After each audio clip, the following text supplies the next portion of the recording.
আমি যেতিয়া ফাংচন কৰিছিলোঁ একেলগে তেতিয়া টোপনি ক্ষতি কৰি আহি সেই দিনৰ 12টা 1টা বজাত গৰম জেগা এডোখৰত আমি যেতিয়া ৰওঁ তেতিয়া ক'ৰবাত চাই লওঁ যে কুঁহিয়াৰ ক'ৰবাত পায় চবেই কুঁহিয়াৰ খাব মন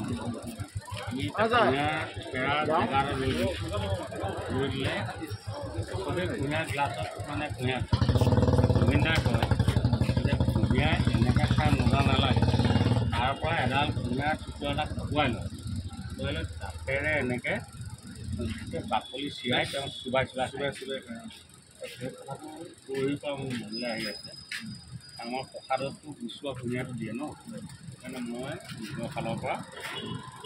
যিমান আদ্যশাস্ত্ৰ যিমান সকলোৱে যাতে দাদা বাকলি থকা কুঁহিয়াৰ লৈ যাব পাৰে তাৰ ব্যৱস্থাটো কৰিব চুবাই খাব পাৰিব চুবাই খাব দাদাই যেনেকৈ খাই ভাল পায় ৰাইজে তেনেকৈ খাব পাৰে আৰু নহ'লে কোনোবাই ঘৰত গৈ ৰুই দিবও পাৰিব জুবিন দাক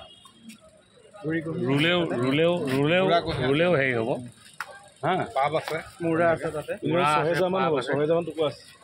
বেছিয়ে আছে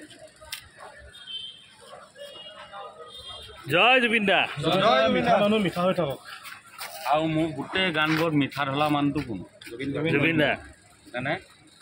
সেইটো আদ্য চাদ্যত মই মিঠা দিছোঁ ভাল লাগিছে